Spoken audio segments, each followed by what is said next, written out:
가장 중요한 리더의 역량은 뭐냐? 변수에 대응하는 능력입니다. 이게 회복 탄력성이에요. 회복 탄력성이라고 하는 것은 대응성을 의미하거든요. 축구는요, 공이 예측된 방향으로 가지만 럭비는 공이 막 좌우로 왔다 갔다 튀잖아요. 그러니까 뭐가 중요하냐면 방향 전환이 굉장히 중요합니다. 잘 될 줄 알았는데 안 돼. 안 될 줄 알았는데 돼. 이게 오른쪽으로 갈 줄 알았는데 왼쪽으로 가. 이게 모든 예측이 안 맞는 것이 오늘날의 시대잖아요. 그래서 사실은 리더십에 있어서 가장 중요한 게 뭐냐? 대응력입니다. 탄력성이에요. 그리고 그 다음이 바로 관계를 맺는 기술입니다. 뛰어난 개인의 실력과 더불어서 뛰어난 조직을 이끄는 능력이 있을 때 우리는 그 사람을 리더다라고 이름을 붙여줍니다. 그러니까 개인적 탁월함과 리더십을 발휘하는 것은 반대쪽에 있지 않습니다. 1단계의 개인적 탁월함이 있으면 그 개인적 탁월함을 기반으로 해서 2단계의 리더십으로 넘어가는 것이 굉장히 중요하고 과거에도 이건 중요했는데 지금은 AI 시대에 너무너무나 중요한 역량이 되었다는 겁니다. 여러분들 성적과 성과가 뭐가 다릅니까? 성적은 자기가 내는 거예요. 성적은요, 개인의 지식, 기술, 노력을 통해서 도출되는 독립적인 수치입니다. 우리는 어디 가가지고 내 개인 능력 발휘하는 그런 개인 플레이어가 아닙니다. 조직 전체의 목표를 향해서 함께 가는 팀이에요. 즉 개인적 탁월성으로 승부하던 시대가 종언을 고하고 있다는 겁니다. 5가지 리더의 핵심 역량을 전 세계 기업 경영자들 대상으로 조사해봤더니 5가지 역량이 뭐가 나왔냐? 1. 회복 탄력성, 2. 리더십과 사회적 영향력, 3. 창의적 사고, 4. 기술에 대한 이해 능력. 이렇게 5가지가 나왔어요. 회복 탄력성이 1번입니다. 회복 탄력성이라고 하는 것은 대응성을 의미하거든요.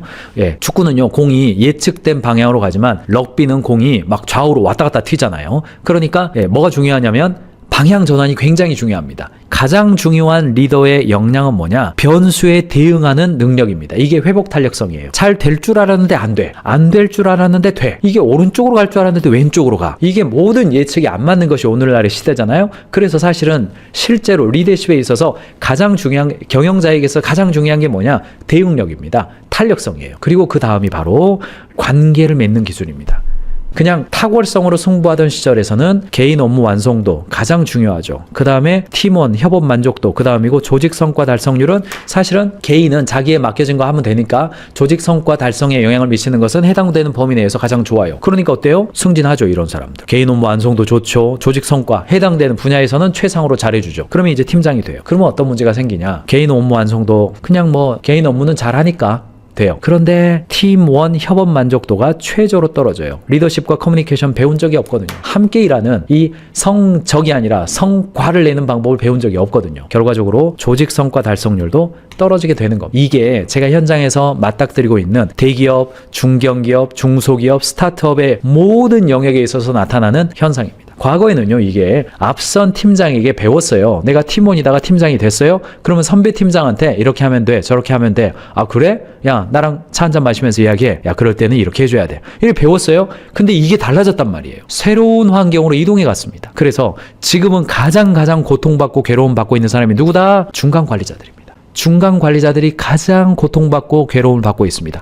예전 하던 방식으로도 안 되죠. 과거에는 그냥 리더십 잘 발휘 못하고 팀장이 자기 맘대로 해도 팀원들이 말 들었어요. 아이, 원래 그런 거야. 조직 문화는 그런 거야. 아유, 사회생활 안 해봐서 그래. 이게 살짝은 통했단 말이죠. 이제는 그게 완전히 안 통하는 시대라는 걸 다 알 겁니다. 그런데 내가 팀장이 됐어요. 회사에서는 팀장일 때는 어떻게 해라? 조직 회복 탄력성 어떻게 해라? 커뮤니케이션 어떻게 해라? 잘 안 알려주죠. 알려줄 생각도 잘 안 해요, 요즘은. 그러니까 무지막지하게 힘들죠. 5가지 리더의 장애물: 무지, 무책임, 무능, 무관심, 무기력. 결과적으로는 무지로 출발해요. 팀장을 어떻게 해야 될지 모르고 리더가 돼요. 그러다 보니까 무책임으로 가요. 결과를 남에게 전가하죠. 그러다 보니까 해결책 제시 못하는 상태로, 무능의 상태로 넘어갑니다. 무지와 무책임이 반복되면 그런 사람을 우리는 무능이라는 단어를 써버립니다. 그럼 어때요? 무관심으로 가죠. 알아서 해 되는 겁니다. 팀원의 고통 외면하죠. 결과적으로는 무기력으로 가는 겁니다. 월급만 받는 사람이 되고 밑에서 올라오는 보고서 그냥 가져가서 전달하는 상태로 돼버리죠. 나몰라라는 리더가 됩니다. 무책임이죠. 리더가 권한을 가지고 그 권한을, 책임을 회피하는 수단으로 써버리는 거죠. 잘하는 사람은 내 탓이라고 하죠. 무능한 리더는 남 탓을 하게 되는 겁니다. 이런 상태로 빠져 있어요. 사람은 자신의 무능이 드러날 때까지 승진한다. 새로운 기술과 시장의 흐름을 파악하지 못하고 과거의 성공 방식에 머물러 있다면 리더의 무능은 조직 전체의 무능으로 연결되어 버리죠. 결과적으로는 팀원들에게 해결책 못 주고 리더의 권위도 하락하는 겁니다. 무관심으로 가죠. 팀원들을 하나의 인격체가 아니라 돈 받았으니까 일하는 어떤 대상으로 파악해버리는 겁니다. 이게 이제 해결 안 되니까 무기력 상태이죠. 어떤 일이 있어도 의욕이 안 생기는 현상이죠. 해봐야 안 된다. 바뀌는 거 없다. 일하는 목적이 상실되어 버리고 조직은 혁신을 무너뜨리죠. 팀원들과 성과를 만들기 위해서 리더가 해야 될 게 뭐냐. 지난 1년 동안 저와 여러분들의 업무 범위가 늘어났어요? 줄어들었어요? 무지막지하게 늘어났어요. 솔직히 생각해 보십시오. 이 AI 시대에 우리 인간이 감당하는 업무의 범위가 넓어집니까? 좁아집니까? 넓어질 수밖에 없다는 이야기 말씀드리고 싶은 겁니다. 산업혁명적 변화만 하더라도 그거는 물리적인 변화잖아요. 별로 안 늘어났어요. 그런데 지금은 디지털의 변화죠. 전 세계적인 인텔리전스를 우리가 다 얻을 수 있는 그런 상황이에요. 그러니까 직원 한 명 한 명이 감당하는 업무의 범위가 좁아가지고 너는 이것만 해. 아니라니까요. 그러면은 경영자는 어때요? 중간 관리자는 어때요? 전례 없는 책임 확장에 처했다는 겁니다. 이게 가트너하고 하버드 리더십 연구소의 일갈입니다. 이게 전례 없는 책임의 확장입니다.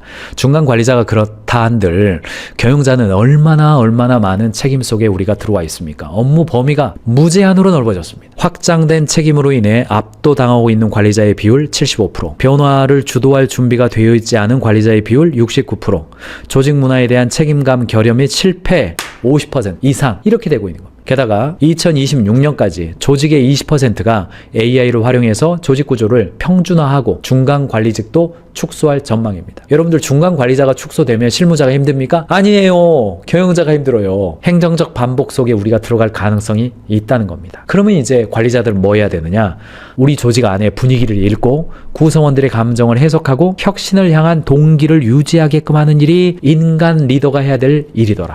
너무나 중요한 이야기입니다. 제가 최근에 모 그룹에 가서, 대기업입니다. 모 그룹에 가서 관리자 교육, 임원들 교육을 했는데 거기에 오신 다음번 강사님이 있었어요. 모 대학의 교수님이었는데 그분이 이렇게 저랑 대화할 일이 있어가지고 이런저런 대화를 하는데 어디에 좀 포커스를 하십니까? 물어봤더니 두 가지 단어를 이야기하시는 거예요. 그 첫 번째가 휴먼 인 더 루프라는 표현을 썼습니다. 어떤 루프가 돌아갈 때 인간이 그 중간 단계에서 어떤 역할을 해야 되는지를 정리하는 것. 이게 리더십의 기본이다. 아, 그렇죠. 맞아요. 휴먼 인 더 루프라는 말은 하버드 비즈니스 리뷰에서 가장 먼저 한 이야기이기도 하거든요. 이 말이 좀 통했어요. 휴먼 인 더 루프에서 핵심은 책임을 지는 건데 그 책임성을 강화하는 일이 리더십에 굉장히 중요한 일일 거다. 그래서 앞으로 미팅을 할 때에는 목표의 외재화가 중요하다. 그 전에는 기본적으로 우리는 가치의 내재화 들어보셨죠? 우리가 갖추고 있는 공통적인 가치를 각 개개인의 업무와 맥락 상황에 맞게끔 개별화시켜주는 것. 이것을 우리는 가치 내재화라고 그럽니다. 그런데 그 가치 내재화가 아니라 목표의 외재화, 외주화가 아니라요.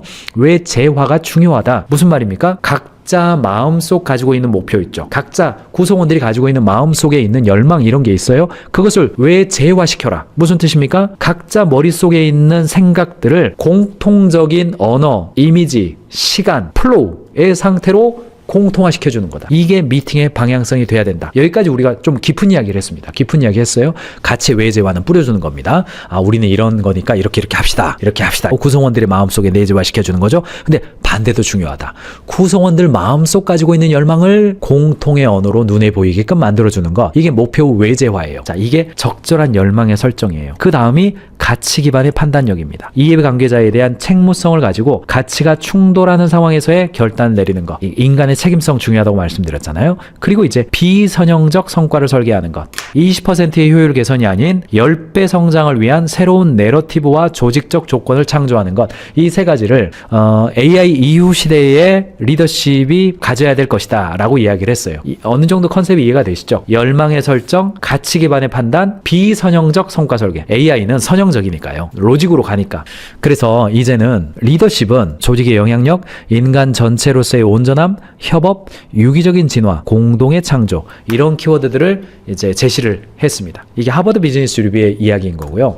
이 대목에서 가인지 리더십 이야기를 좀 말씀드리고 싶어요. 지금 AI 시대의 리더십일수록 더더욱 가인지 리더십이 중요해졌습니다. 기본적으로 어떤 리더십을 발휘하든지 우리가 왜 모였고 우리가 모여서 어떤 목적과 방향을 향해서 가는지에 대해서 계속 이야기해라. 뿌리가 튼튼하면 한겨울이 지나도 다시 올라올 수가 있습니다. 그리고 그 다음에 인재 경영이죠. 사람을 준비해서 그 일을 함께 하기 위한 사람이 적합한 사람으로 채워져야 됩니다. 적합한 사람으로 채우려면 세 가지를 반드시 하세요. 1번 적합한 사람을 채용하시고 2번 사람을 채용했다고 그 사람이 완성형이 아니니까 그 사람이 성장해야 됩니다. 3번 그 그 사람이 성과를 내도록 해야 됩니다. 채용, 성장, 성과 가야 됩니다. 그리고 마지막으로 지식 리더십을 발휘해야 됩니다. 사람을 바꾸려고 하지 말고, 사람을 바꾸고 당근과 채찍 주려고 하지 말고 해당되는 일에 있어서 지식을 발견해야 됩니다. 결과로서 성과가 나는 겁니다. 이게 가인지 경영의 기본 아닙니까? AI 시대에 너무너무나 중요한 이야기 아닙니까? 가치 경영, 즉 가치 리더십은 모든 성장의 씨앗이 됩니다. 이 문제는 이 사회에서 우리가 비즈니스의 방식으로 좀 해결해 봅시다. 아니 아무도 이거 안 하는데 우리는 좀 해봅시다.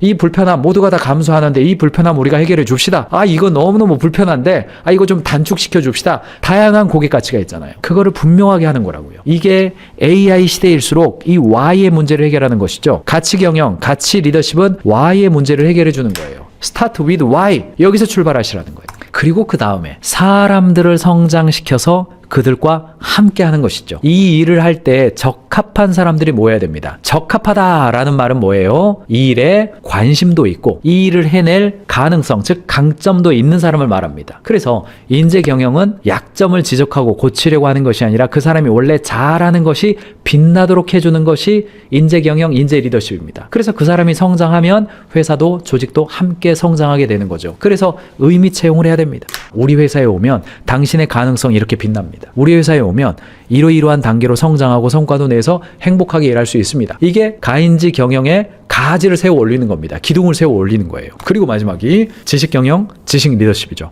지식은 운이나 어떤 속임수로 성과를 내는 게 아니에요. 재생산 가능한 성과를 만들어냄으로써 그것을 보다 더 상승형 발전시키는 겁니다.